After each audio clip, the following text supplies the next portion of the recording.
I was going to begin today by pointing out how weird that passage of Scripture is, and how we might listen to that very just short little piece and go, what? Surely that requires some explanation. But last night, we watched Doctor Strange in the Multiverse of Madness, and so nothing makes sense to me anyway. It's a good movie. You should watch it. Superheroes, come on. The thing is, we live in a world that is constantly becoming more complicated. Constantly becoming more complicated. And of course it is. That makes perfect sense because we're constantly growing. Things are constantly changing. We live in a world of forward, no matter how hard we try.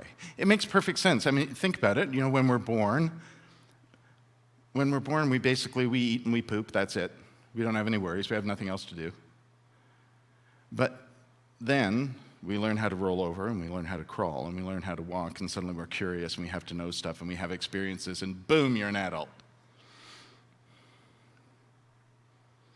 And things are complicated.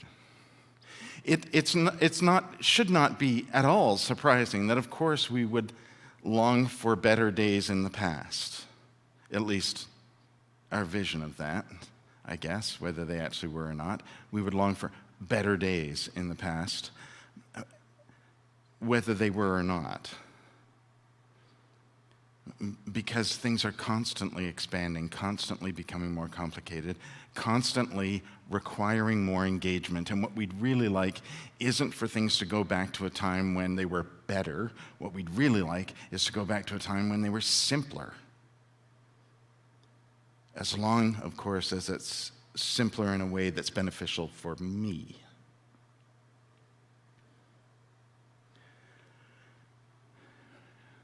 There's part of the problem right there.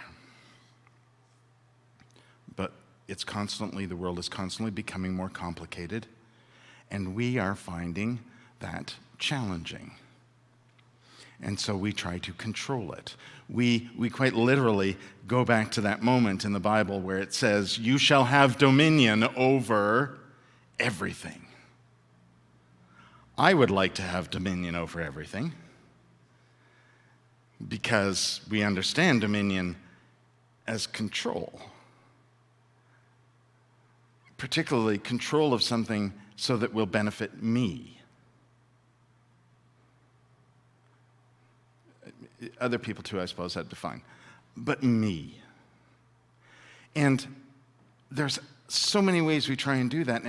And that's if that's about ourselves, controlling ourselves, even that's a challenge to begin with. But controlling the world around us tends to fall into a variety of things, like you shall think and say and do what I want you to, and there's ways I can make you do that.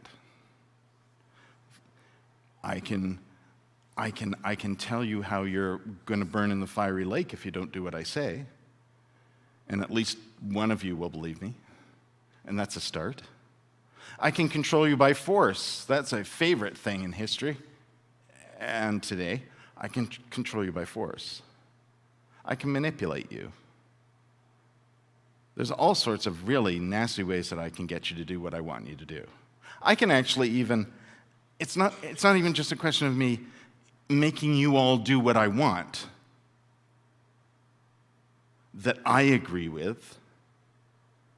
It's also a question of sometimes creating a crisis or a conflict, because you know what's best to do in a crisis or a conflict. Put it down, isn't it? It's harder to negotiate a settlement than it is to simply stop it. That's like our history. Take it over, put it down, make it the same as us. That's easier.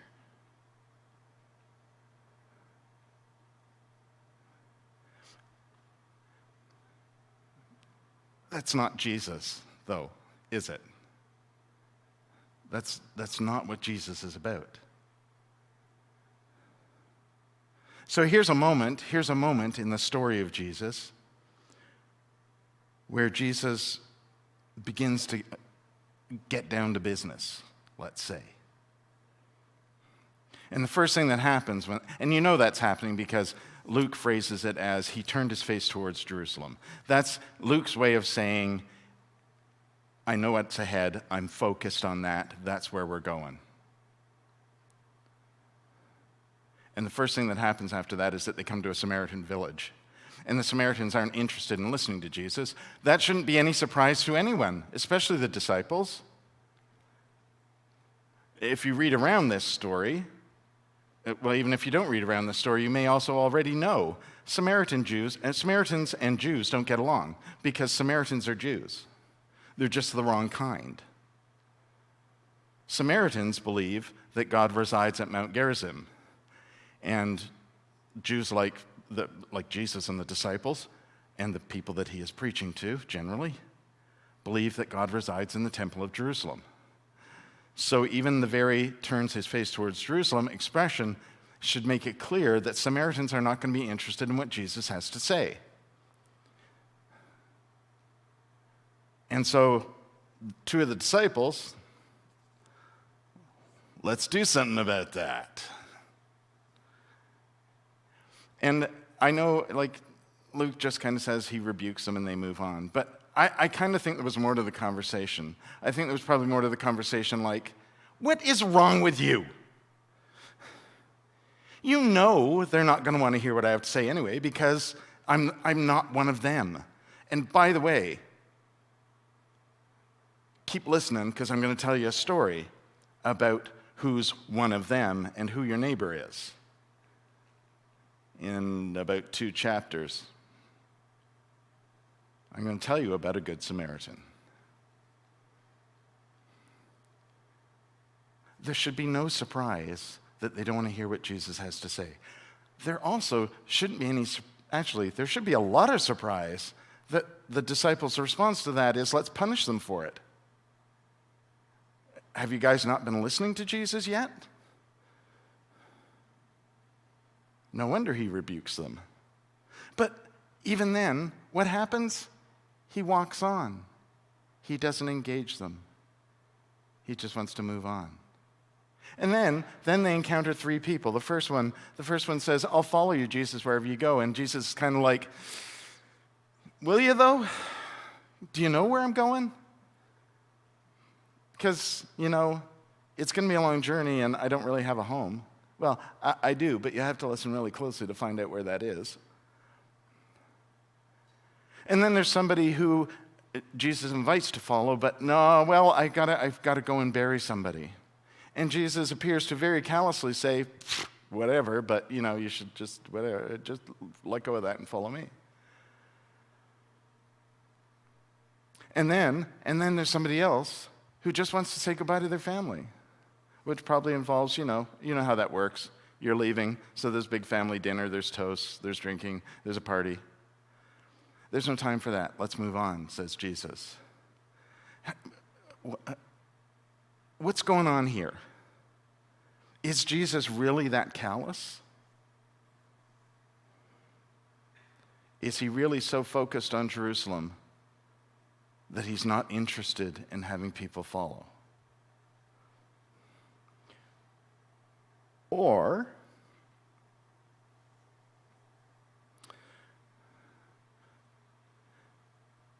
is Jesus more interested in pointing out that we tend to get caught up in those complications of the world?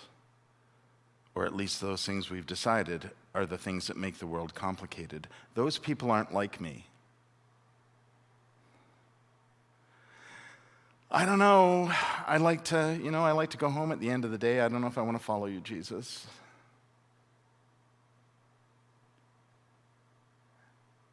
A burial and a saying goodbye to a family. Life moments that are important to us. And Jesus appears to be saying they're not important. But is he? Or is Jesus simply trying to make the point that he's always trying to make?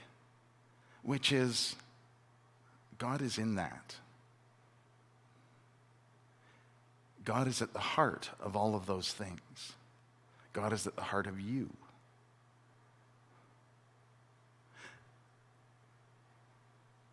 The more we focus on the things and not on what it is that connects them with us and with each other,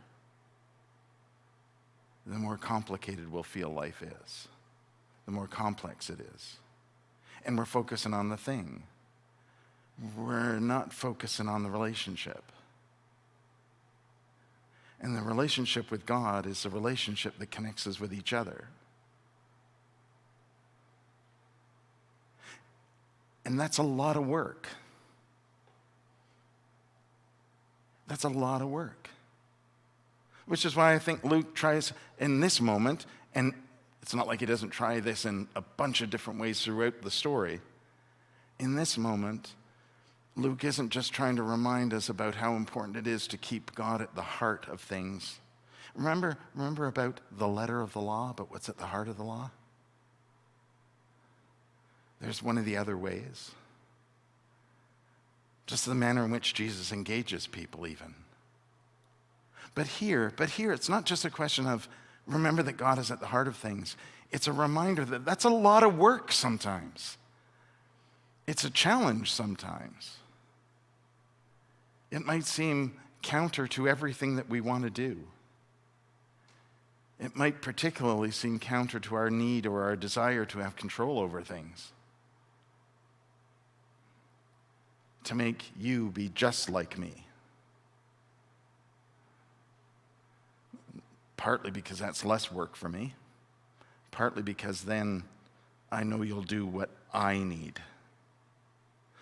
But we live in a world of us. We go together. It's a lot of work, but the reward of that work is so much greater than simply making it so. Sideways Star Trek reference there. Right? It's not about command. It's about connection. It's not about control. It's about engagement. The more things grow and expand, and, well, they're growing and expanding, we often interpret that as complicated. More work. I don't know. Engagement's too hard. Yes, it is. Engagement is hard. Jesus acknowledges that. Jesus is happy to acknowledge that. But he's also happy to point out that the reward of that engagement is so much greater. Think of how much our lives are enriched by engagement with others, by relationships with others. Think about how much our individual lives benefit from engagement with others, and how much all of us together benefit from that. You know, we live in a world of contract. We live in a world of contracts. Even go to the corner store and buy a chocolate bar. What happens? You hand over your, probably $1.50 now, you hand over your money, you get something in return. Right up to you invest $1 million in something and you get a benefit from that, a percentage of the revenue. Or if you're one of those 5 people at the top, you invest your billions of dollars and you get more billions back. Because that's how it works. You put your money in, you get something out.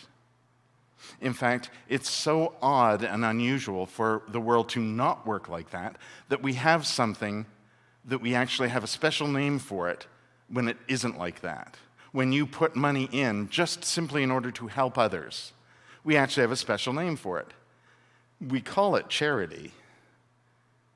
We call those organizations charitable organizations or nonprofits, not for profit, right there, right? Because the world is about profit. We have a contract, put something in, I get something back. Jesus is about covenant. which is why we use that word so often in church. Remember, it's going to be a while ago now, but when congregations welcome a new minister, they covenant. Not just the congregation and the minister, but the congregation and now the region on behalf of the church and God. It's a multi-way covenant. And the purpose of that covenant isn't that you guys put in some money and you get a benefit. The purpose of that covenant is we all together put in who we are and what we do and how we do it, and we create something new. We create a ministry. That's what a covenant does. It creates something new that is of benefit to all. And I just want to be absolutely clear, by the way, when I say of benefit to all, I don't just mean the members of the covenant. The point is that the ministry is of benefit to all. Whether they are people who are part of the congregation or not, whether they are people who are part of the community, or all means all. Of benefit to all. In fact, that is one of the best ways to invite people to be part of the covenant, is to remind them that it's for all. And it welcomes all. Not just the people we want, or people who have something to bring, all.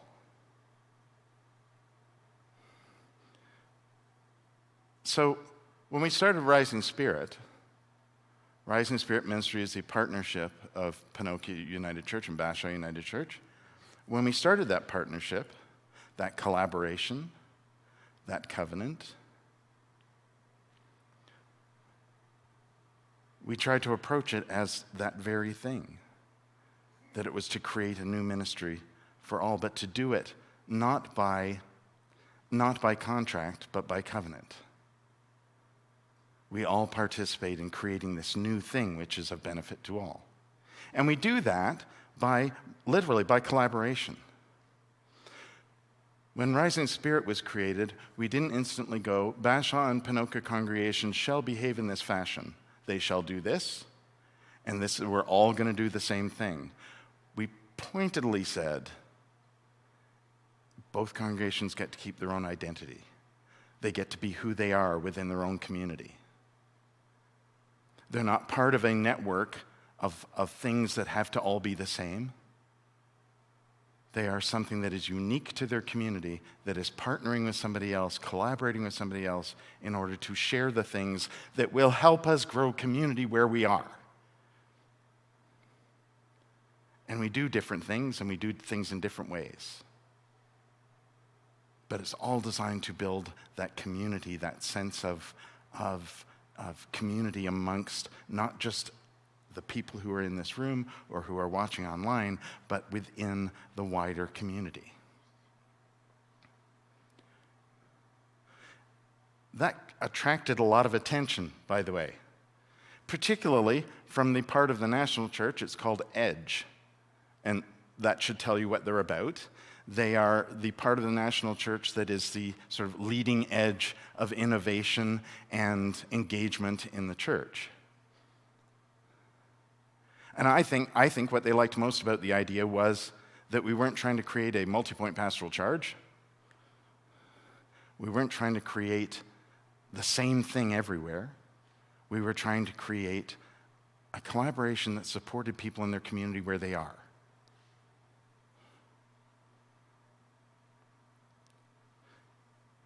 They're not the only ones who noticed that. There are other churches that have noticed that too.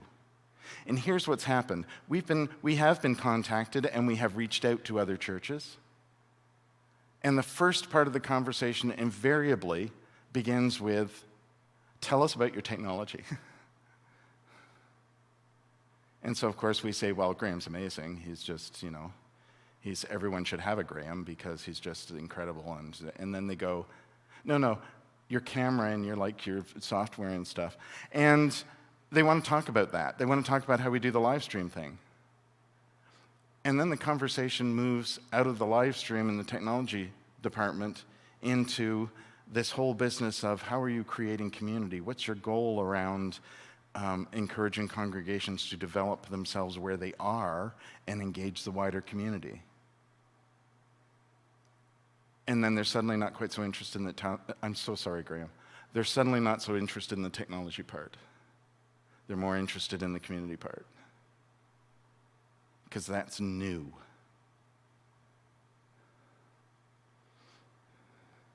And so we've had some of these conversations. On Tuesday night, a couple of us will be having a conversation with congregations from Daysland, Killam, and Roseland. We've had, just recently, we had some people from Parkdale and Calgary here a couple of weeks ago. And again, they came to see the technology. They came for the wonder we call Graham. And then afterwards, they hung around for a while, and we had a very lengthy conversation about creating community and how we do that. The thing is, it doesn't just stop here, does it? If the covenant, the collaboration, the partnerships are working, then they will forever be growing and trying to connect with others. Because we want to learn, we want to share. We want to keep building this thing we call ministry. We want to keep connecting with people. And not just with other United Churches. Imagine, there's 13 churches in Ponoka.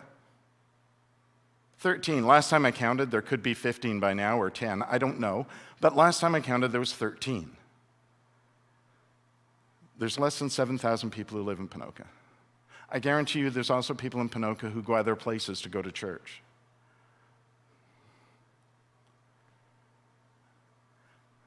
How do we connect with those? How do we connect with those? I'm not for a minute suggesting that there's a way that we can connect with all the other churches so that we can make one church in Ponoka, so that we'd have one church that was actually full of people, rather than a whole bunch of churches that weren't completely full. I'm not suggesting that at all. I am suggesting, though, that there are ways that we might connect with other churches that will allow us to do greater work for the wider community. There may be other churches in town that are like-minded with us. We should have a conversation with them. Sometimes I think we just kind of go, yeah, no. I see the label on their door. I don't think we want to talk to them. We should have conversation. Did you notice the number of times I said conversation? Rise in Spirit started because a conversation happened. A conversation which, by the way, did not follow the official channels of the United Church of Canada. That's how the conversation started. It started with people having a conversation. We connected with Daysland, Roseland, and Killam because we had a conversation.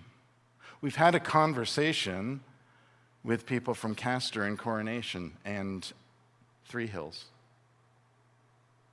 We had a conversation a few weeks ago with people from Calgary. It begins because we connect with people and we have a conversation and we learn things and we share things.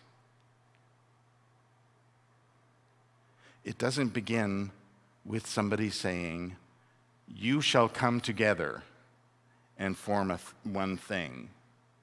It comes with people reaching out and finding out who they can connect with, and how they can connect with those people.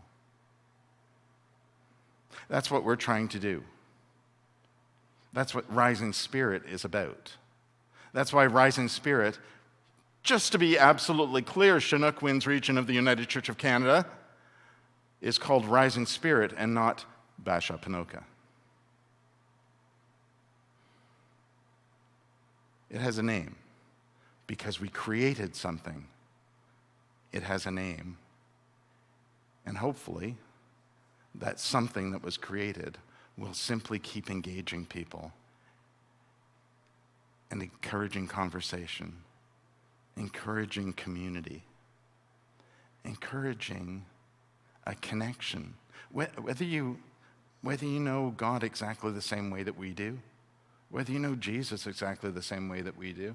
And I guarantee you, we all in this room even, or online, anybody, we don't all know Jesus the same way. That is an amazing thing, because it means we can all share our stories, we can all share our understanding, we can all learn from each other, we can all grow. We can quickly dismiss it as complication and go, I prefer something simpler, thank you. Or we can engage it as best we can and find a way to connect with people. In this story that we heard this morning, it sounds very much like Jesus is kind of like, yeah, I don't have time for this, let's get on to business. It sounds very much like, I don't care. Is that the Jesus you know? There must be another understanding of that. And I think that's what it is. I think it's simply a way of saying, the way is hard, sure, and it's complicated. Let's go together.